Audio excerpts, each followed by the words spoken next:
but we are translating God's love. We are translating God's mysteries. We are translating what a Christian looks like, not only to a fallen world, but also to our brothers and sisters in Christ.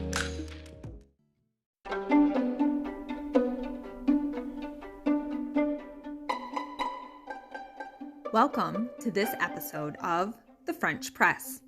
Let me pour you a cup of coffee while we talk about intrigues of faith, pages we've dog-eared, and the life in between on The French Press.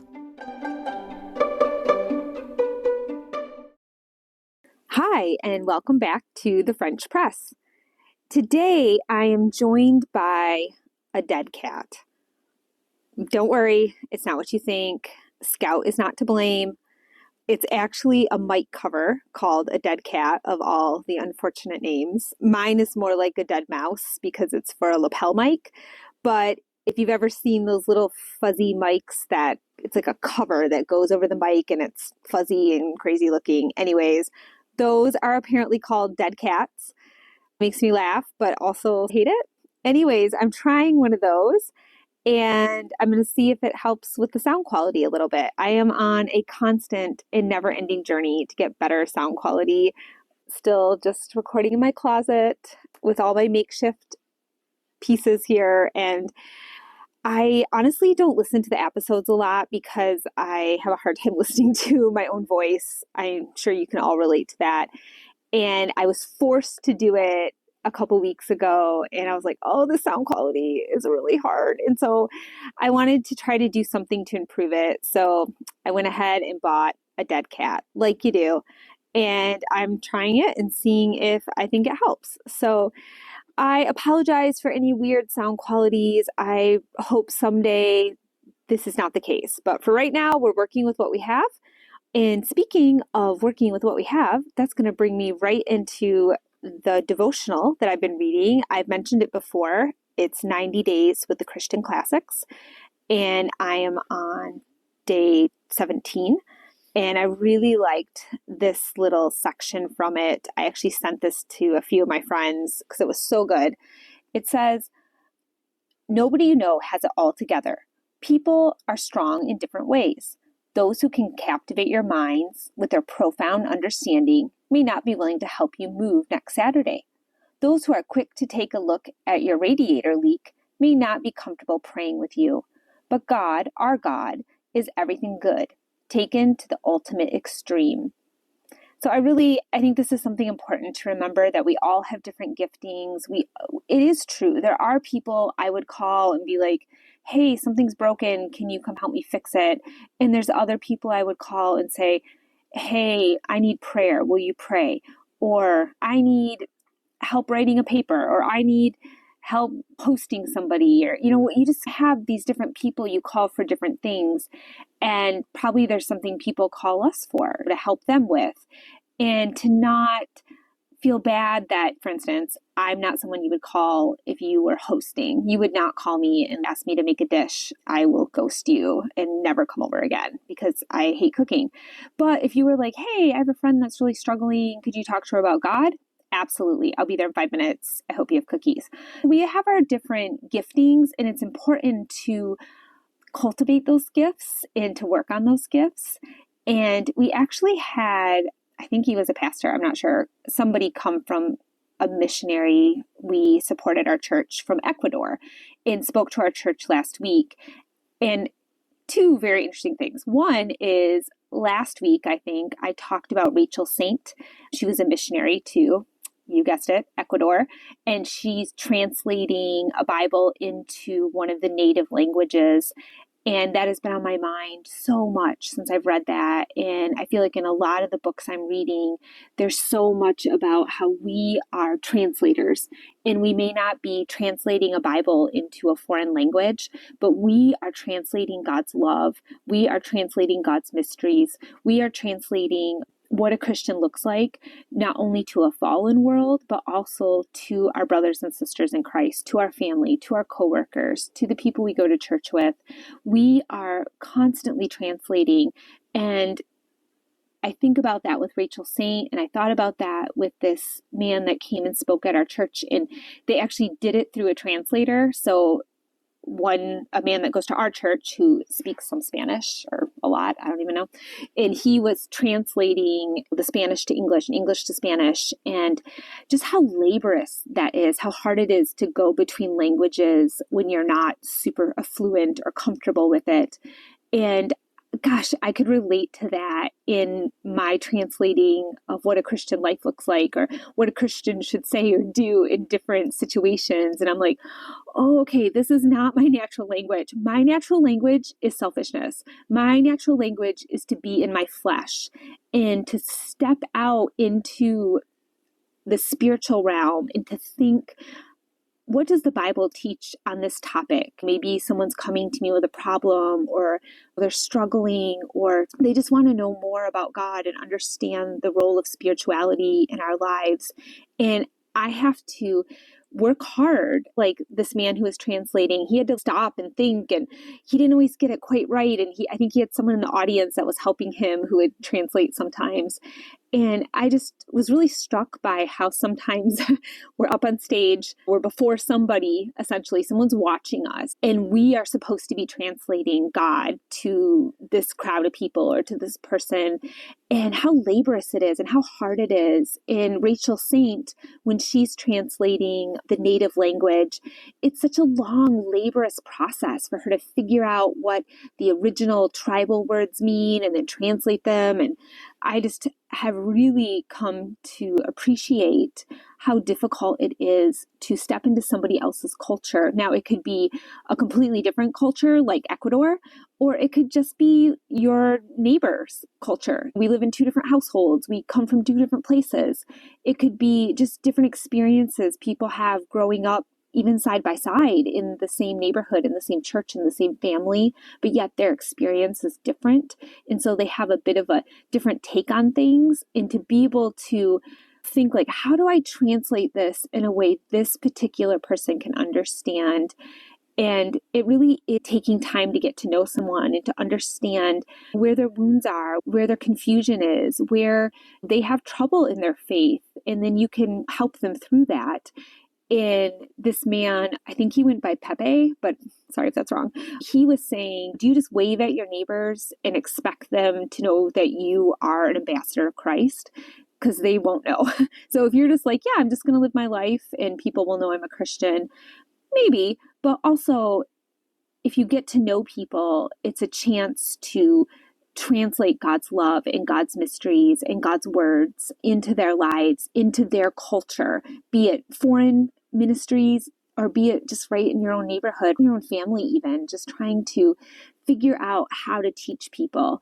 And I really like this take in the Christian classics because he is talking about how we all have different giftings. Some of us are really good at doing things. Like we're like, yeah, I'll help you build that shed, or I'll help you fix your car.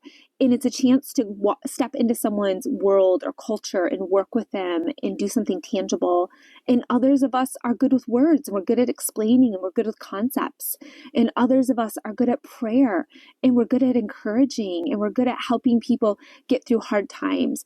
And others of us are cheerleaders or encouragers. And we're just like, I'm just going to come alongside you and just be excited for what you're doing. And maybe you're like, gosh, I'm starting this new ministry or this new job, or just had a baby and things are different and hard. And I'm just going to come alongside of you and just be excited for you and help you work into this new thing. We just all have these different roles we play in different people's lives. And we're not necessarily pigeonholed into one thing, and that's the one only thing we can do ever.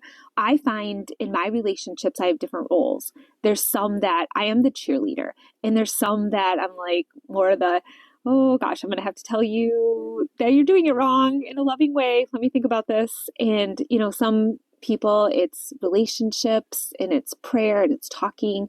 And yeah, some people, it's like you do projects together and you work together. Maybe you go on walks together. Whatever it is that you're stepping into that person's culture or their life, and you're being an ambassador of Christ in that moment. You're getting that opportunity. And so I thought of that quite a bit this week with the Ecuadorian man that came and spoke at our church, because it just went along perfectly with Rachel Saint and what she was doing. And just understanding that we have to bridge that gap between just worldly living, between living in the flesh, living for our next meal or our next paycheck or wanting a bigger house or a better life. That's the world we live in, is the striving and collecting and accumulating and wanting more. And then being spiritual people and knowing that our souls will live in eternity one way or the other. And what do we strive for in that? That kind of gold in heaven. What am I striving for? And it's often the opposite. I am striving to be humble and to serve.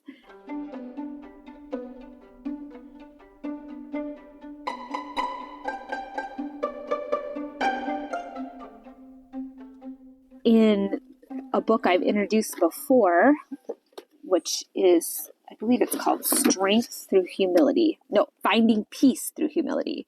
And it's a Bible study in the book of Judges by Joel. I say his name different every time. You would think I would look it up and figure it out, but you'd be wrong. Joe Muddamalle?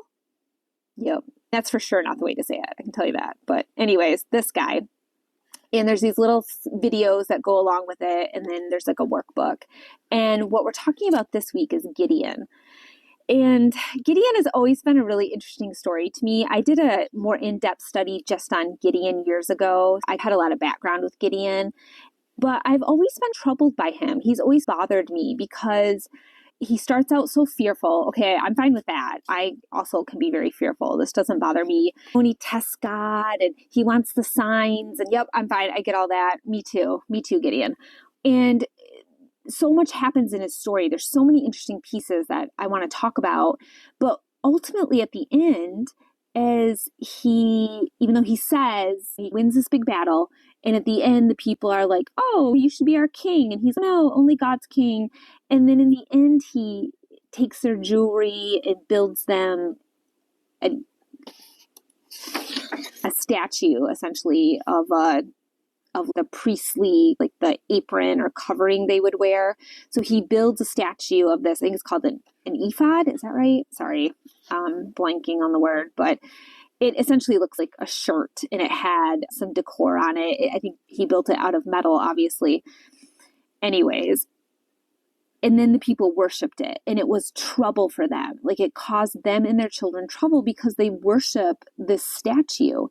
And that has always troubled me with Gideon. It's okay, you were so fearful, and then you were so brave, and you were so obedient, and you do what God says, and you win this battle, and you free your people, and then you build an idol, and the people worship it. That just troubles me.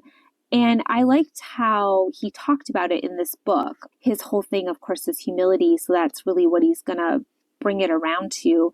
But he talks about starting, like how often do we start? We say, yes, I am going to do this project as if unto the Lord. I am going to go into work today and I'm going to pretend God's my boss and not this guy. And then by noon, we're mad and we want to quit our job because we can't work for this person. Or maybe we're like, I'm going to parent these children like the Lord would have me do. And then by 10 o'clock, you're yelling. Just how quickly we break down, how we start well, and then we break down. And I found that part really relatable. And, what he's talking about in the book is that when we're missing that piece of humility, when we get, where we're like, oh, I could get some of the glory here, actually. I actually did a really good job at this job and I got a promotion and we're making more money and we can get nicer things.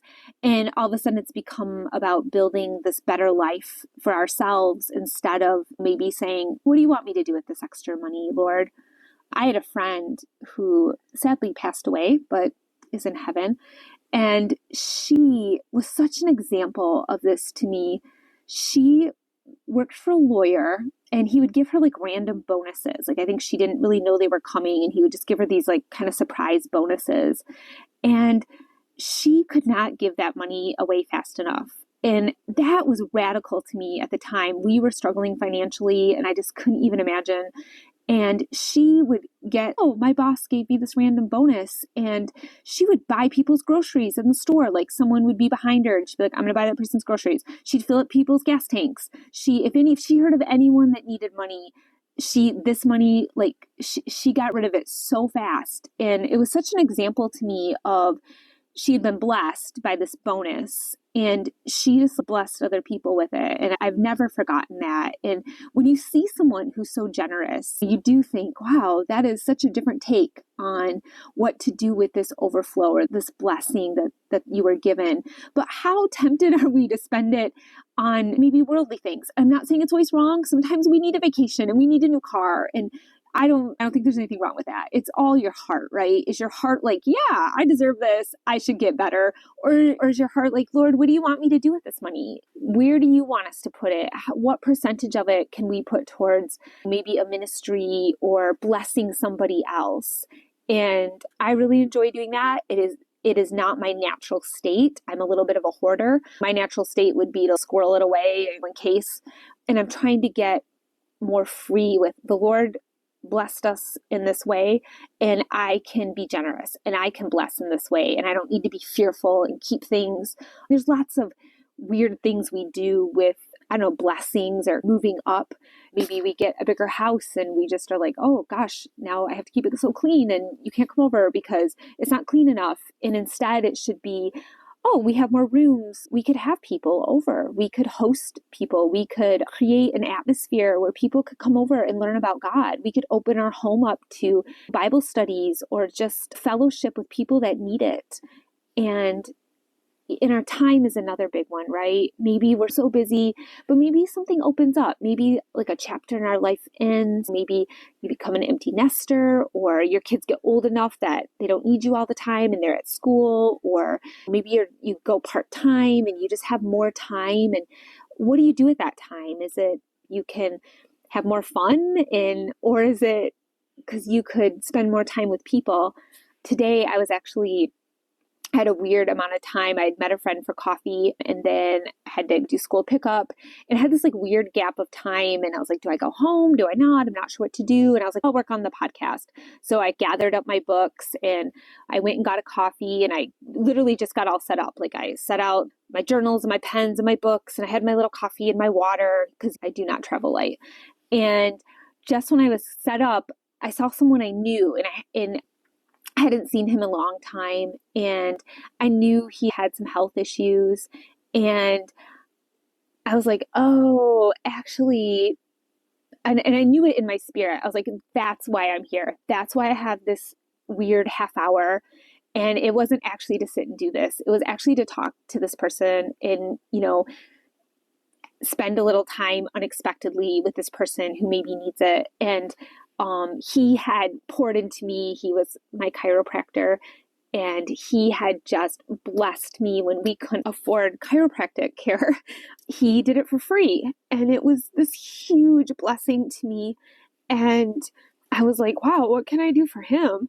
And so we sat and talked for a while, and he had some life changes that were tricky, but gosh, his attitude was amazing. And I said goodbye, and I said, we should get lunch sometime. Like, I'd love to get together and just talk with you more about the Lord. And then I drove to school, which I have a long drive, and I just felt, oh, you're supposed to pray for him. Like, you just spend this time driving and praying for him. And I thought, okay, that was all arranged. Like, that weird little gap of time and running into somebody, and that was all just arranged. And it was such a blessing to me to be able to pray for him and talk with him, because he had been such an incredible blessing to me at a time in life. And I just found myself thinking, yes, what do we do with extra time, extra money, our gifts and our skills? What do we do with them? It's so easy to use them for ourselves, of course, but it's also really easy to use them for kind of the people in our circles. You babysit my kid and I'll make you a meal, or helped me out when I didn't have a car. You gave me a ride. I bought you this cute gift. Or these are easy exchanges, and they're just what you would do. But what if it's a little further afield? What if it's someone you don't see a lot, or someone that's inconvenient? I've talked about that word a lot, how much I hate to be inconvenienced.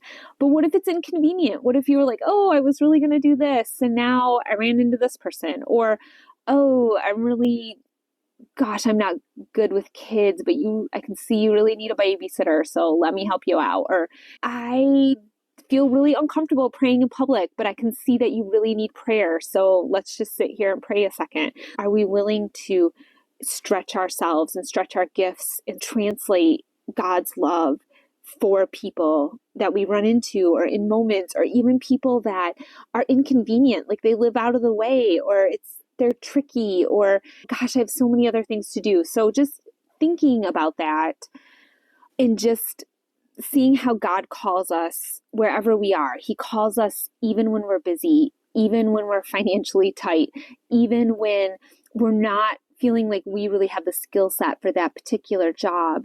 Yet he calls us to that. And I have that even with this podcast. I thought, gosh, God, I don't know anything about technology or putting sound together, or editing, publishing, but I kept feeling like I was supposed to move forward. So if you're feeling like, I don't think I'm equipped for this, but I think I'm supposed to do it, you're probably just supposed to move forward in it.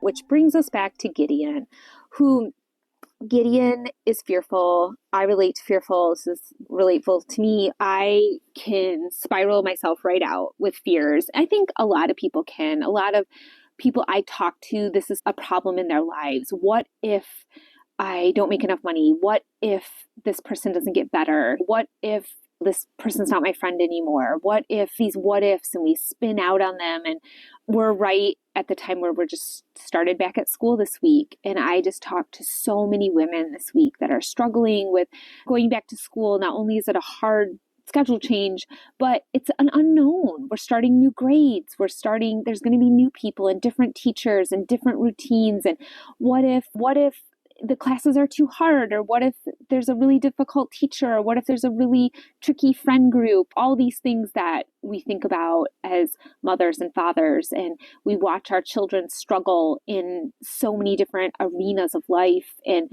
sometimes I think the school year brings on some of those thoughts, like, how will our schedule work? How will we get up so early? How will we have time for homework? Just trying to figure that out. We just can so quickly spiral ourselves out. So then we've got Gideon here, who is also spiraling himself out in fear. So we find ourselves in Judges chapter 6, where we're going to talk about Gideon. And if you've not read Judges, it's basically just the cycle keeps repeating itself. Israel does evil in the sight of the Lord. They're sent into some sort of punishment, and then they cry out, and then God sends a judge. In this case, this is before kings.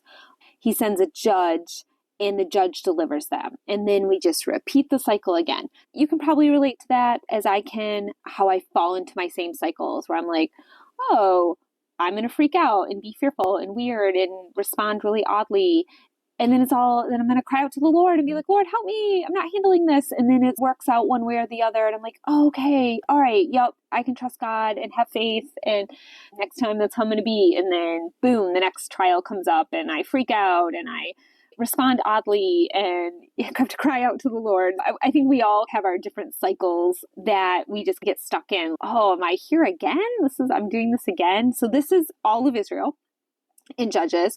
And so once again, it says that Israel did evil in the sight of the Lord, and he had delivered them into the hands of the Midians. And they were basically hiding out in mountains and caves because they were afraid. They were fearful. They were struggling. They didn't have a lot going for them. And Gideon is one of them. One day, an angel of the Lord appears to Gideon and says to him, "The Lord is with thee, thou mighty man of valor." And Gideon said unto him, "O my Lord, if the Lord be with us, why then has all this befallen us?" So that's interesting right out the gate. The angel of the Lord comes to Gideon and is, all right, I'm with you. And Gideon's, where have you been? I'm like hiding in a cave. We're terrified. And it's been 7 years. And he's disconnected from why this is happening. And it was because Israel did evil in the sight of the Lord. And we'll learn quickly here that they've put up high places. They're worshiping other gods. They're worshiping Baal. Of course, you're worshiping other gods. Why am I going to be with you? You're not behaving like my people. And then Gideon's, where have you been?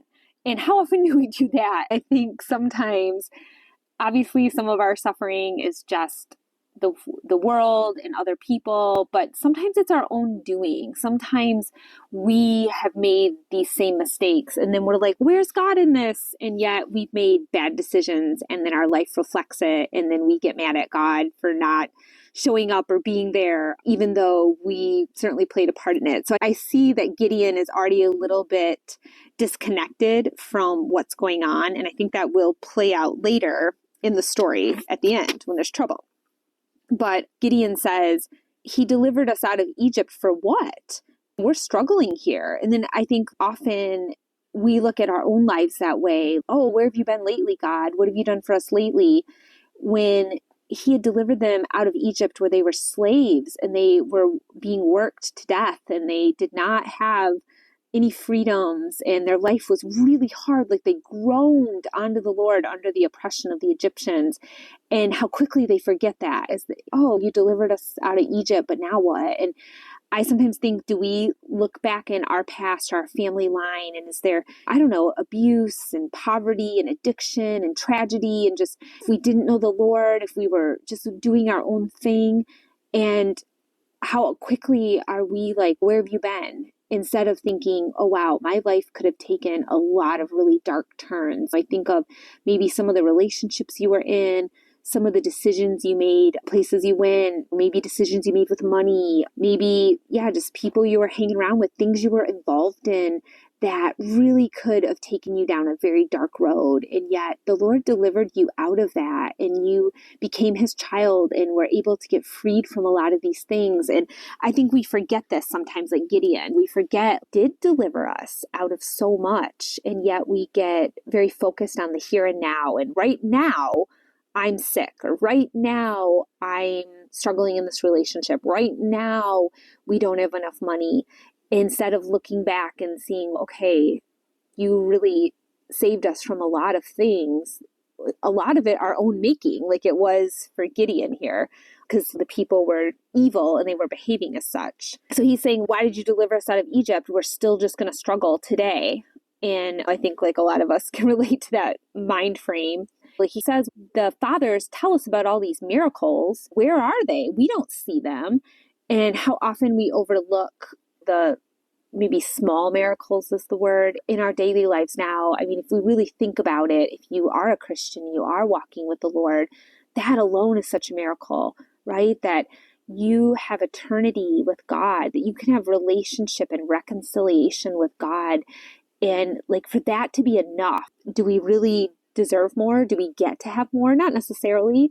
We get all the spiritual inheritance, all the spiritual abundance, but we don't often get it in the world, in this walk in the world. And we look at the disciples and Jesus himself, and they really had very little, and they very much lived by faith. And I think they often were hungry and cold and tired. And these are things we don't want to be.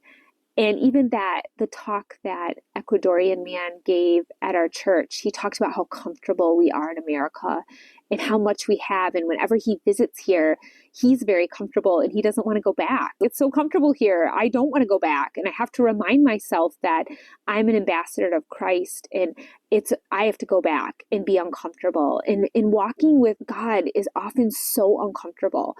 It is not being able to agree with what everybody's saying. It's having a different outlook and view on life, a different value system than other people have, and just a different character, right? It is so much of the opposites of loving our enemy and being humble. These are not things the world tells us to do. How often do we forget that we are ambassadors and that it isn't about our comfort and our pleasure, and maybe the things we're complaining about aren't even real complaints? I am like first in line to be guilty for that. I want the things I want. I want a second bathroom. We say, yes, I want to travel and I want all these things. And these aren't real complaints. My needs are met. And I sometimes get real complainy and dissatisfied, and I have to force myself to think, well, wait a minute, is this really something I can complain about? And Gideon is saying, where are these miracles? Where are these things? I'm looking for these things. And they are under oppression of their own making, of course, but they are under oppression. And the Lord looked upon him and said, go in this, that they might, and thou shalt save Israel from the hand of the Midianites. Have not I sent thee? And he said unto him, O my Lord, wherewith shall I save Israel? Behold, my family is poor, and I am the least in my father's house. And the Lord said unto him, surely I will be with thee, and thou shalt smite the Midianites as one man. So God's calling Gideon to do something, to save his people. And Gideon's immediately, oh no, not me, God. I'm the least. I'm not anybody you could use. And how often do we do that? How often does God call us to something or lay something on our hearts and we think, oh, wait, no, I can't do that. That's not anything I would be good at. I don't know how to do that. We want to already be equipped. Like, just call me to things that I'm really good at, God, so I can shine, so I can do a really good job. So if I start this ministry, it'll just be awesome. And everyone will be like, wow, look at what you're doing. Or if I'm going to parent this family, it's just going to be amazing. I'm going to know exactly what to do and how to do it. Or I'm going to be a friend of these people, and they're just going to be amazed at what a great friend I am. Whatever it is that he's calling us to do, and we don't feel equipped to that thing, do we step back in fear and kind of start explaining to God, actually, let me tell you, I'm not good at that, so you probably don't want me to do it. We have a lot of examples of this in the Bible, I think of Moses and, oh God, I'm actually not good at speaking. And as if God didn't know that, like that surprise, oh, you're not? What was I thinking? He knew Moses wasn't good at speaking. He knew Gideon was afraid. And yet he calls us in these weak places and maybe these humble places where maybe we aren't good in these spots. This isn't a strong suit. And yet he calls us in these areas because he will do it. He will be the one that will equip us.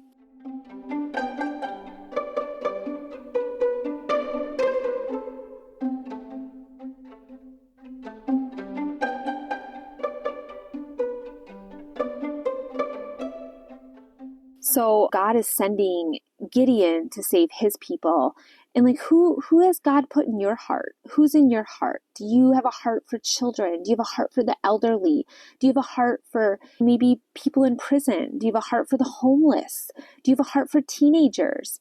Do you have a heart for young mothers? Who has God placed on your heart? I think of Rachel Saint again in the book I'm reading, Star in the Jungle. And I think she was an American. She was an American woman. And God gave her a vision for these people in Ecuador that she'd never met. And she was given this vision. Paul was given visions of people, like, you need to go talk to these people, go be with these people. And she had that. And her life goal was to somehow get to these people. She was ill-equipped, didn't know how. The people group she was called to were cannibals, they were headhunters, they killed every missionary that came their way. And yet this is who she was called to.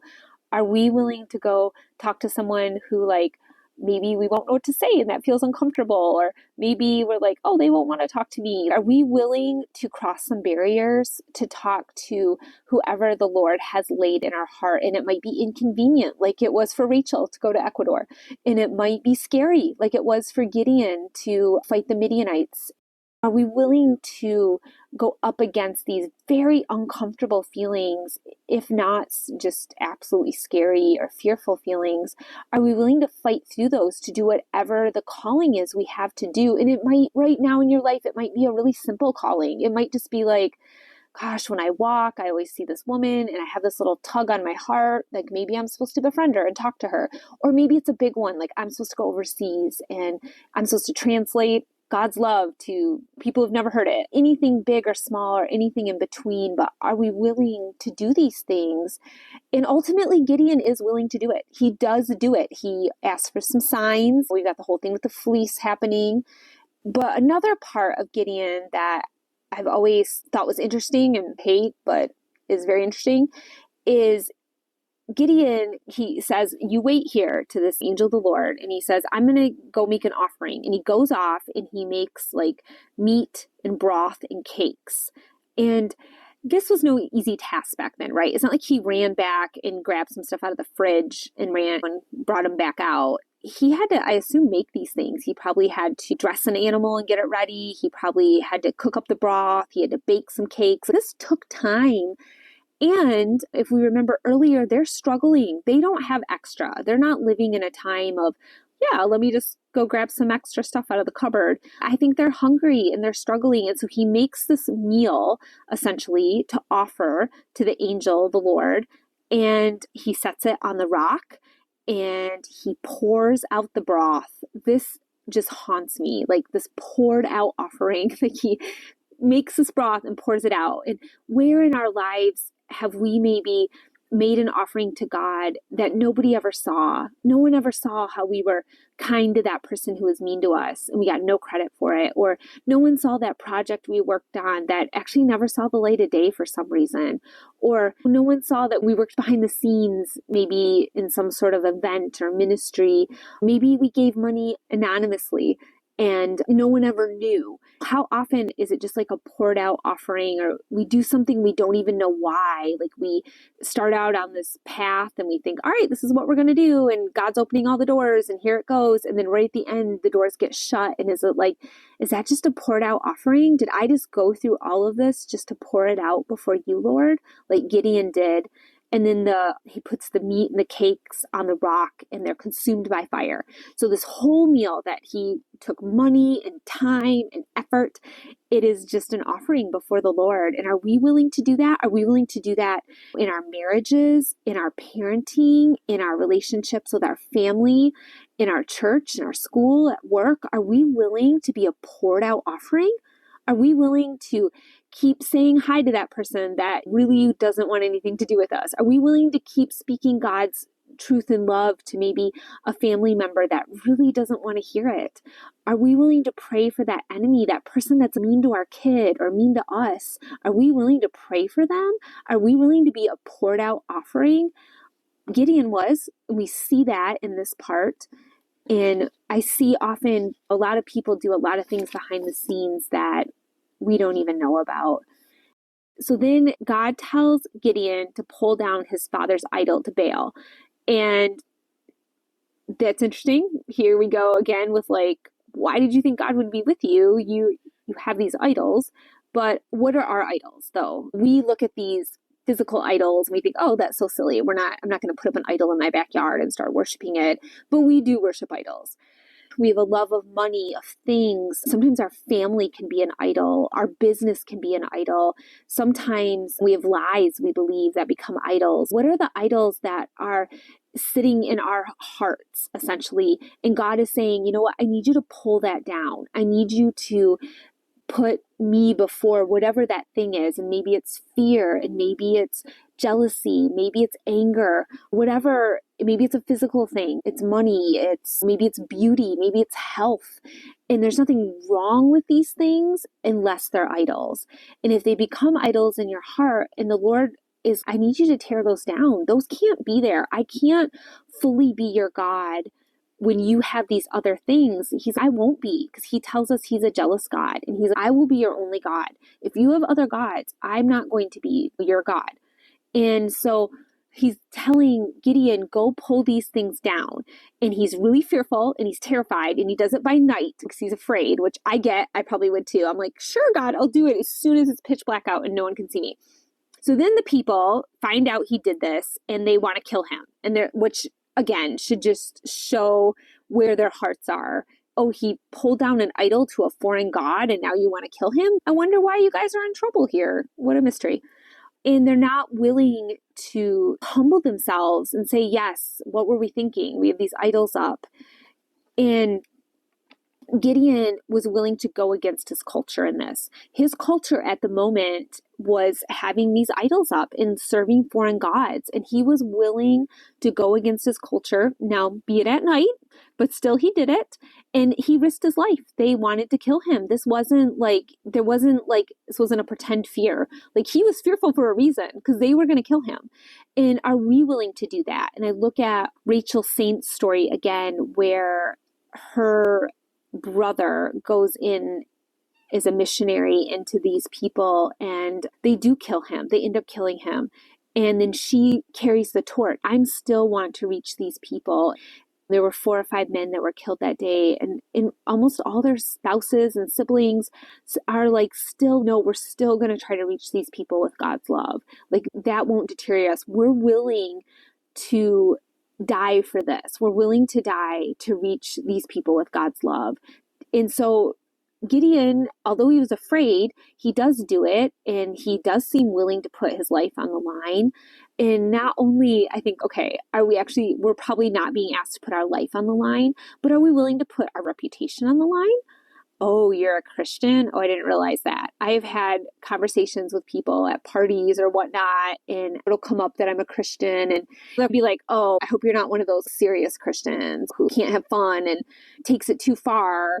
And I'm always like, oh, I probably am, because I read the Bible every day and I'm trying to live my life this certain way. I probably am that to you. I probably am someone that I can't get drunk, and I can't go off and do whatever I want. I'm going to be in control of myself at a party or in different situations, and that probably isn't as fun to them. And it's that different culture. How can I reach a different culture?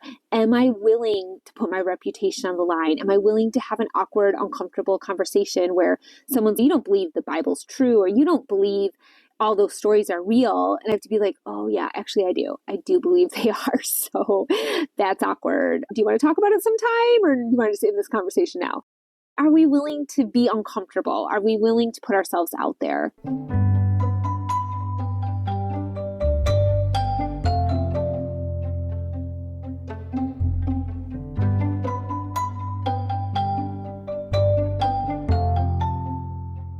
So he really talks about in the humility book that Gideon started well. He started well.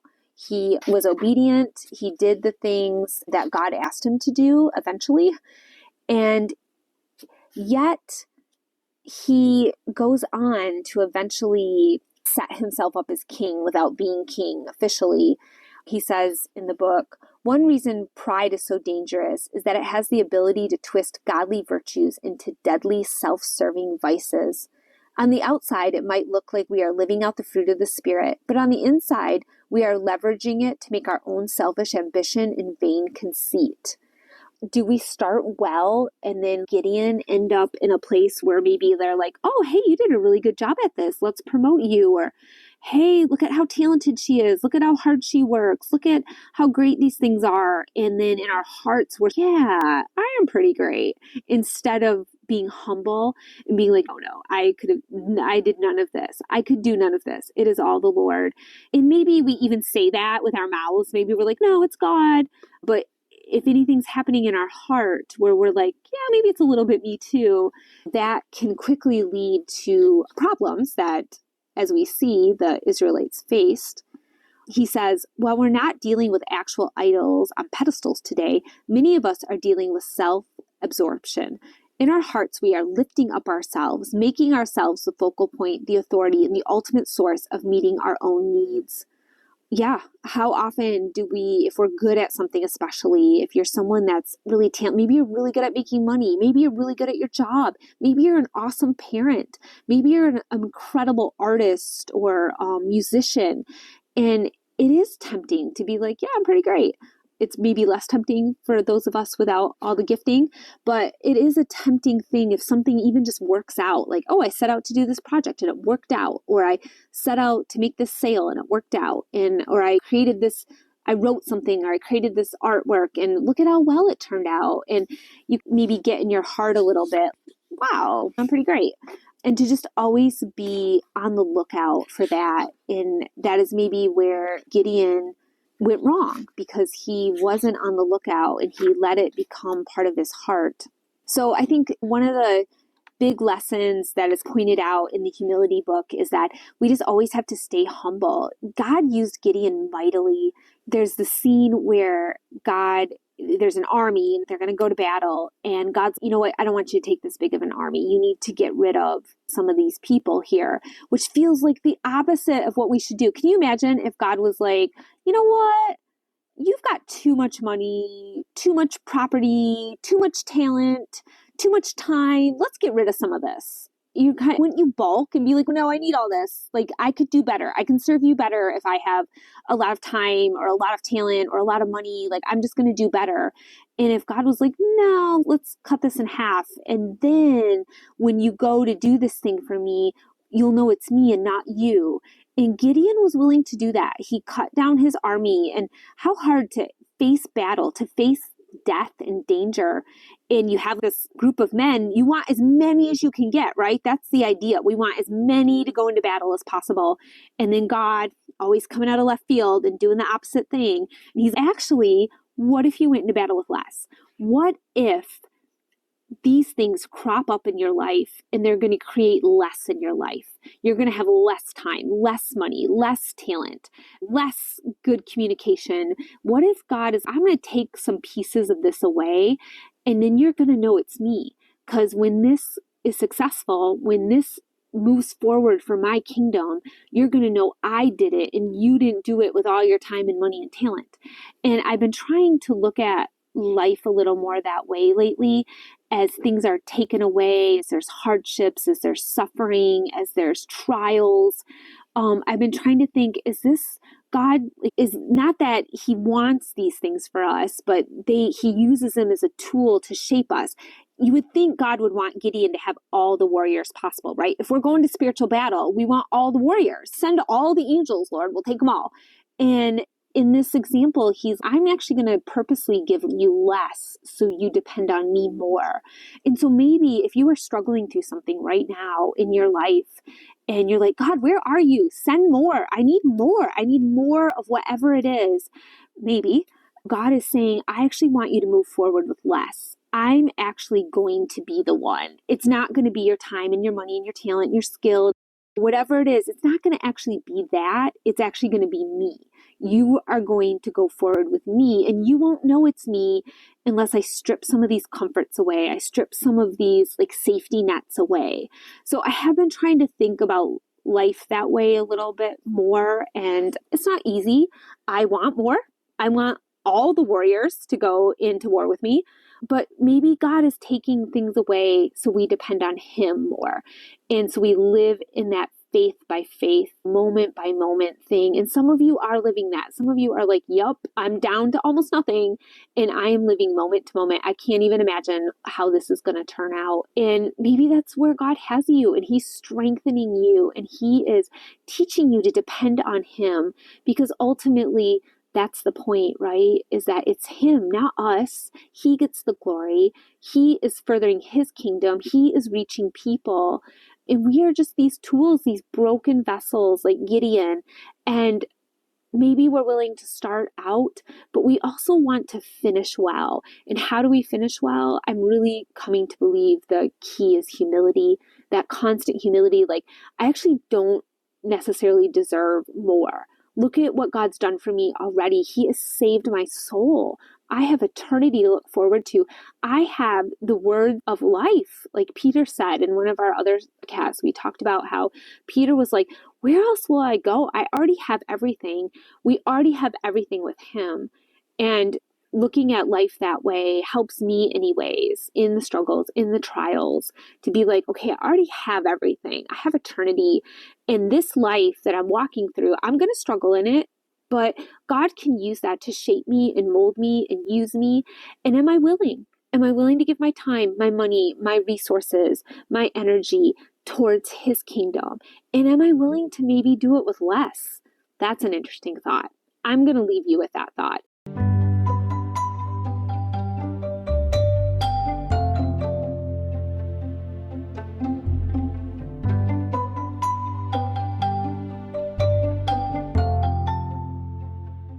Thank you for joining me today to talk about Gideon. I felt like I was a little scattered, so sorry. I hope it comes together for you, but I think I made this episode with less. I felt a little more disorganized. Even though I went over my notes several times, I felt a little more like I couldn't quite get it together. And maybe that was God giving me less, because usually I all right, here's the plan. And I don't know, maybe that's what he was asking of me today. And I hope it speaks to you. If it does, I love to hear about it. I love your comments. I love to hear that you're reading the books. I love to hear that you're listening. Thank you for sharing. And just thank you for taking the time to interact and to tell me that this matters and you heard it and it encouraged you. That just means so much to me.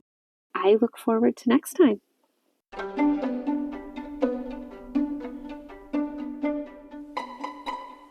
I'm so glad you joined me today on the French Press. If you liked what you heard, you should follow me. That way you'll get all the latest episodes. And if you wouldn't mind taking a minute to rate the show. Also, if you'd like to follow my blog, The Demi-Tasse Drafts, I have a link below in the show notes. Follow me on Instagram and Facebook. Anytime you can leave a like, comment, reshare a post. All these help my ministry get more traction. The most important thing you can do is pray. I really appreciate all of your support. Thank you for sharing a French press with me today.